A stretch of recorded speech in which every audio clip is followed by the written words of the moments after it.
There is a curse that has plagued humanity since ancient times. The Greeks fought it by chewing aromatic resins, while the Chinese resorted to eggshells. In the ancient Jewish Talmud, it's even considered legal grounds for divorce.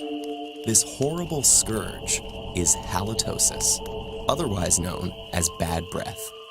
But what causes it, and why is it so universally terrifying?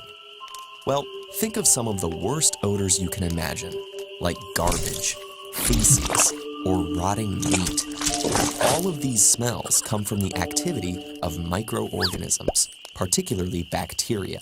And as disgusting as it may sound, similar bacteria live in the moisture-rich environment of your mouth. Don't panic. The presence of bacteria in your body is not only normal, it's actually vital for all sorts of things like digestion and disease prevention. But like all living things, bacteria need to eat. The bacteria in your mouth feed off of mucus, food remnants, and dead tissue cells. In order to absorb nutrients through their cell membranes, they must break down the organic matter into much smaller molecules.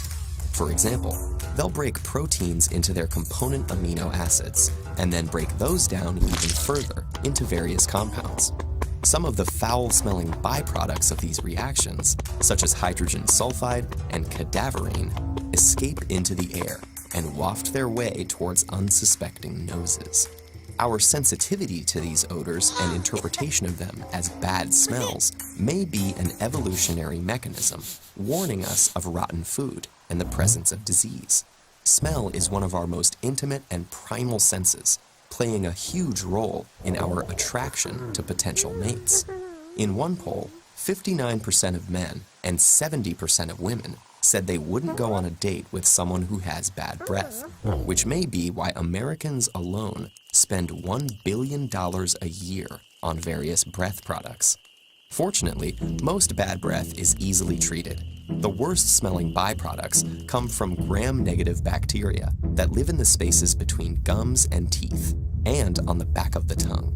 By brushing and flossing our teeth, using antibacterial mouthwash at bedtime, gently cleaning the back of the tongue with a plastic scraper, and even just eating a healthy breakfast, we can remove many of these bacteria and their food sources. In some cases, these measures may not be enough due to dental problems, nasal conditions, or rarer ailments such as liver disease and uncontrolled diabetes. Behaviors like smoking and excessive alcohol consumption also have a very recognizable odor. Regardless of cause, the bad smell almost always originates in the mouth and not the stomach or elsewhere in the body. But one of the biggest challenges lies in actually determining how our breath smells in the first place, and it's unclear why. It may be that we're too acclimatized to the smell inside our own mouths to judge it, and methods like cupping your hands over your mouth or licking and smelling your wrist don't work perfectly either.